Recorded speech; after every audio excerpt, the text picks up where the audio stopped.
Kabahin gyapon ni kabalakan nga hulga sa 2019 novel coronavirus atong sayra nabing wahing kasayuran gikan sa Department of Health pinagi sa live report ni Nico Serino. Nico?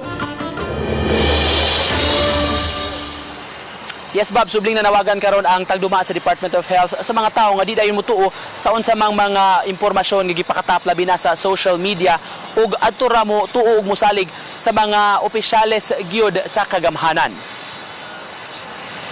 Sa press conference karong hapon, subling na nawagan si Dr. Jaime Bernadas, ang Regional Director sa DOH-7 nga adto ra gyud mutuo sa taga Department of Health mga officials o baka sa mga gitudlo nga mga spokespersons o mga focal persons sa lain-laing mga task force sa mga probinsya dinhi sa Region 7. Taliwa kini sa wa og tuo nga mga news ug ubang mga sayop ka impormasyon nga mukatap nga gikabalak-an na hinuon sa mga tao niining pagkuyanap sa novel coronavirus. Sa kinatibuk-an karong hapon babase sa national figures, miabot na sa 215 ang mga persons under investigation nga natala sa DOH Central Office.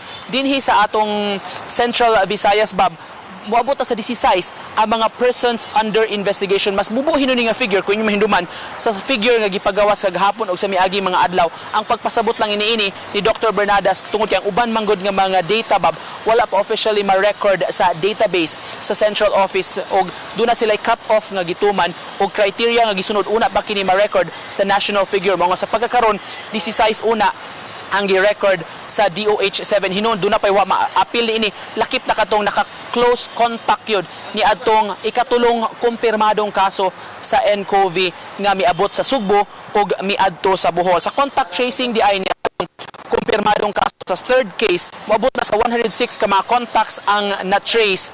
22 gyud niini ang na-interview na sa DOH Epidemiology Bureau.